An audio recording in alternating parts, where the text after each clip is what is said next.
Life can sometimes feel like a lot, but you don't have to do it alone. I strongly believe that we're stronger together. Here, we're going to slow down, have real talks, make sense of things together, and explore ways to intentionally grow the life you want. We're going to talk about mental and physical health, relationships, money, work, and community. Welcome to Rooted in Intention with me, Karina Gomez.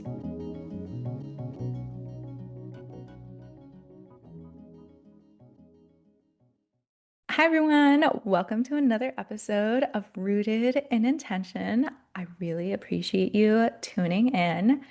Today, we're going to be diving into the basics of engaging in healthy communication so you can be deeply understood, be on the same page with the person that you're in relationship with, and really begin to let go of old ways of relating with your romantic partner, friends, family members, and maybe even your colleagues. And we're going to dive into 3 steps that you can start putting into practice today. And I know I've struggled my way through some aspects of relationships, and the reality is that unless you had these superior role models, no one probably taught you how to have healthy relationships, how to have healthy communication. And there's so much bad advice out there. And sometimes, again, not the greatest examples in our lives to look up to. And I know I've heard things like match their energy. And I grew up seeing adults give each other the silent treatment or sometimes simply avoiding the issue, which was most likely because they lacked the skills to know how to talk about issues. And I've experienced for myself not talking about a particular situation and letting it linger until it became a bigger issue. I've also mistakenly wanted the other person to read my mind and know what I wanted, which is crazy because none of us are mind readers. And the reality is that it takes skills to know how to communicate. It's not something that we inherently have, it's something that we can learn, that we could practice, and that we can get better at. Because sometimes the easy thing to do is to avoid conflict, maybe out of a fear of making things worse. Sometimes the easy thing to do is to fight and raise our voice because we're hoping to get heard and not realizing that fighting and raising our voice isn't going to actually help the other person hear and understand us. Sometimes the easy thing to do is to not communicate what we're truly needing and wanting because doing that actually feels so raw and vulnerable and exposing, and that's uncomfortable. Or maybe you're not expressing what you're truly needing and wanting because you're actually so disconnected from yourself and you're not exactly sure what it is that you're feeling or needing. So, how are you going to communicate to another person? And if I've had one major takeaway from all of my self development and healing journey, it would be the importance of communication because relationships are probably one of the most important things that we have. And communication facilitates the connection that we have with other people. And I know for myself at one point, I didn't realize that I was lacking the communication skills to intentionally and thoughtfully engage in dialogue. And that was preventing me from creating the depth that I truly wanted within relationships. And I remember early on in my therapy sessions, I would bring a particular problem that maybe I had been having in my romantic relationship or other relationships. And my therapist would ask me, "And did you share that with them?" And every time I was so dumbfounded that I hadn't thought about starting with communicating. And somehow I had mistakenly thought that every problem that I had was something that I had to figure out and solve on my own. So, yeah, I eventually caught on that I wasn't sharing enough with other people. I wasn't sharing about the things that hurt me, that upset me, or that I needed, as simple as, like, hey, I would prefer to have a conversation over a phone call versus a text.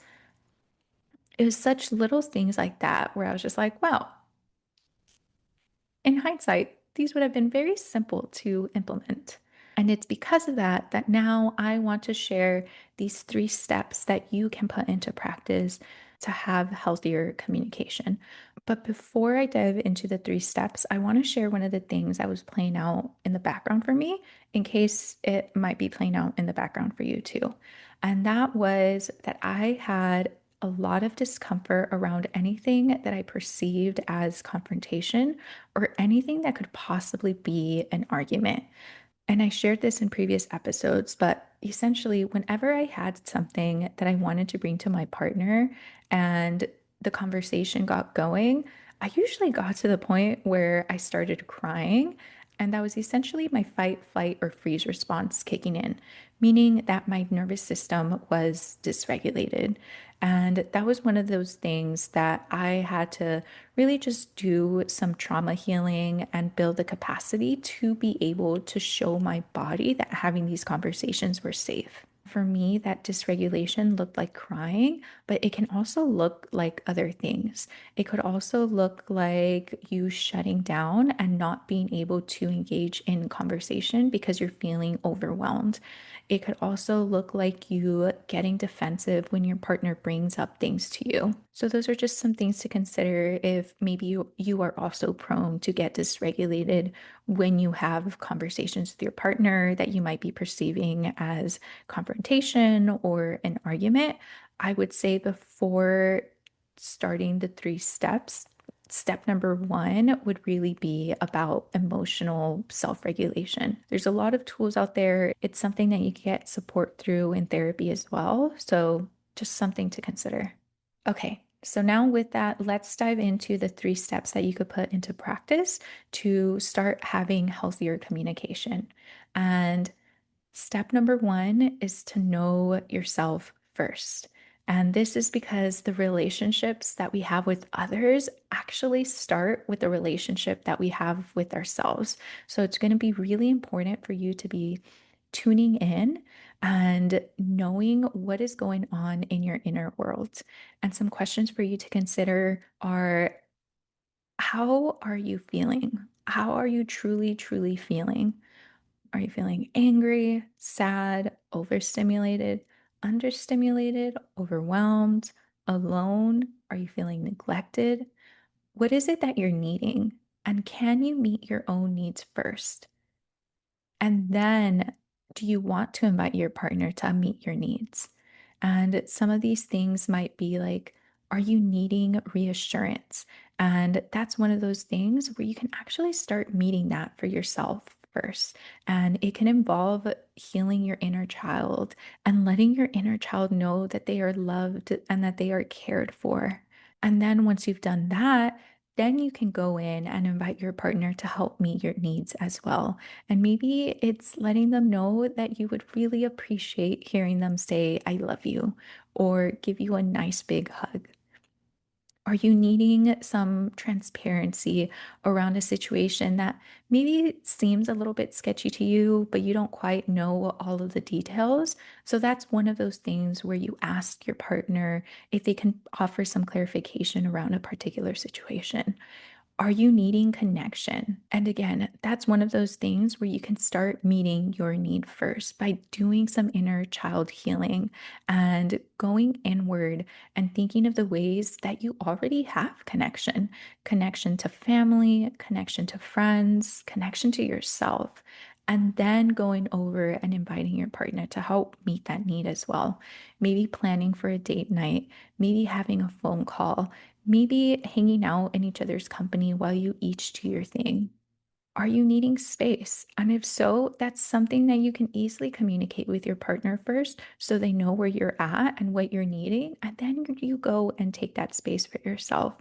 Is it that you're feeling overwhelmed? And if so, checking in with What are maybe some things that you can let go of that you don't have to prioritize, that you don't have to do today? And then going in and asking your partner if they can take a little bit more initiative and responsibility with tasks around the house. Is it that your partner did something that hurt you? And what you're actually needing is to hear a sincere apology from them.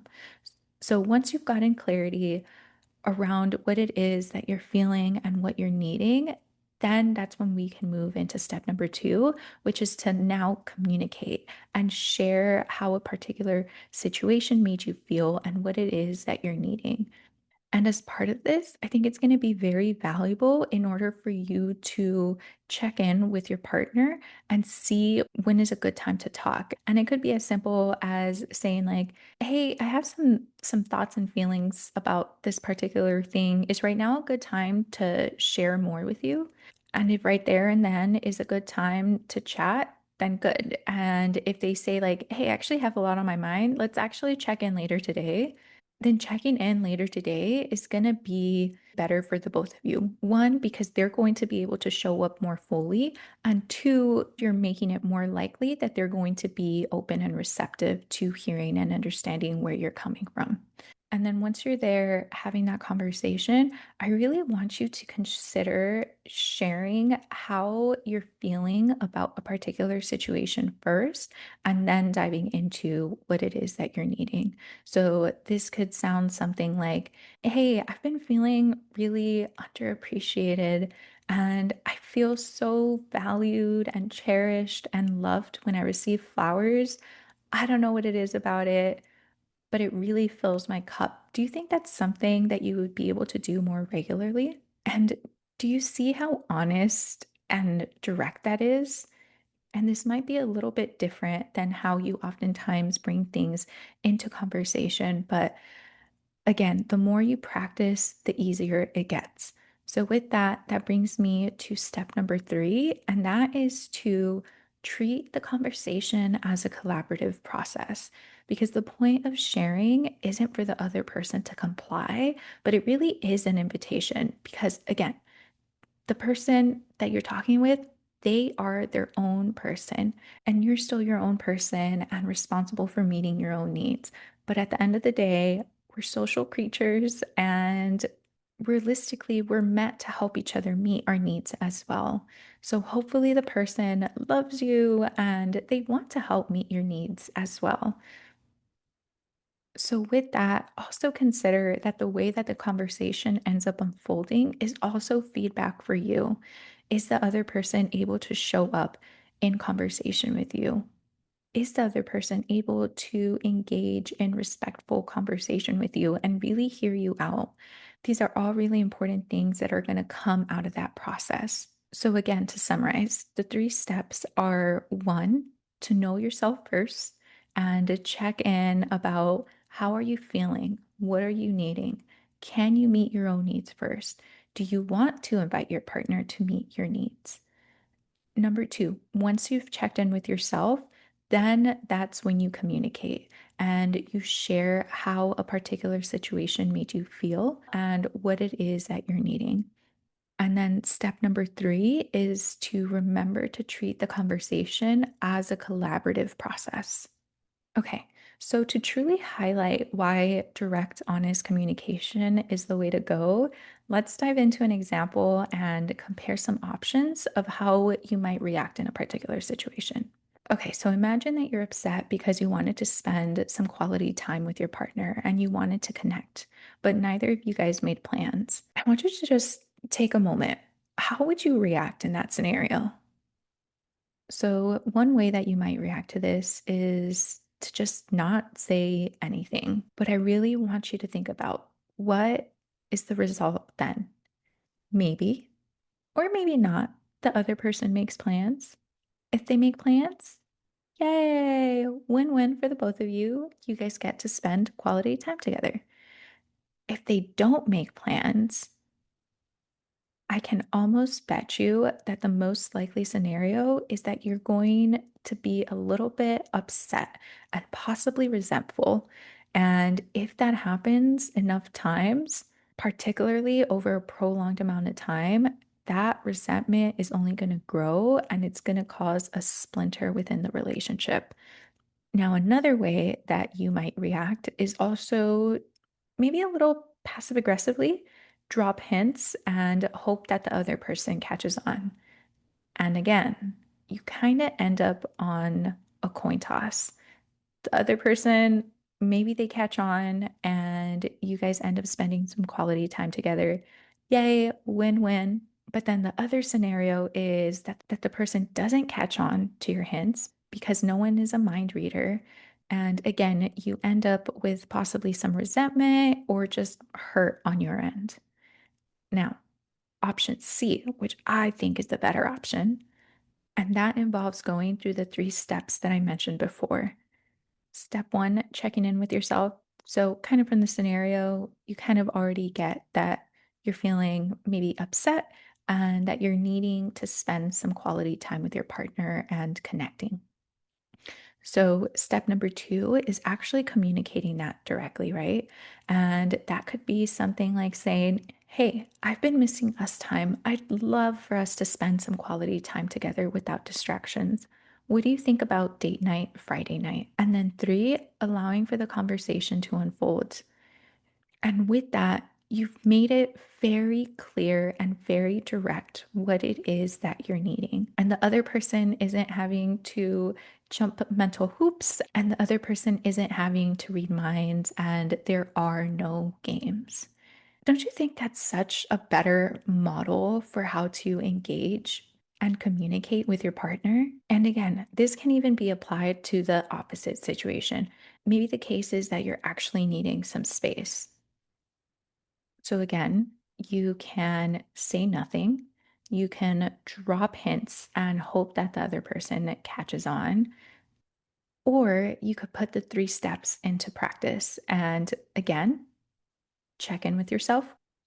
How is it that you're feeling? What is it that you're needing? And then communicating that directly and allowing for the conversation to unfold. And this can look like saying something like, "Hey, I'm feeling overwhelmed with work and needing some alone time. It has nothing to do with you. I just need some alone time to recharge. What do you think about doing our own thing Friday night and planning for date night Saturday night?" That's so much more direct and honest. So I invite you to go ahead and give this a shot this week. What's one thing that you've been holding back from sharing directly? I would encourage you to finally bring it to light. Wear your heart on your sleeve. Let your partner know. Let your family member, let your friend, let your colleague know. And I'd love to hear how these steps worked out for you and what else you're having trouble navigating so we can maybe dive deeper into it on another episode. Remember that you can easily send in your review, any questions or suggestions via text by clicking the link in the show notes. And if you got at least one thing out of today's episode, I would greatly appreciate if you took a few moments to write a review either directly in the app where you're listening to this, or again, using the link in the show notes, and for you to share the episode with at least one friend. Until next time, bye. Thank you for joining me for another episode of Rooted in Intention. Until next time, and remember to keep showing up for the life, relationships, and community you want. Now go, grow the life you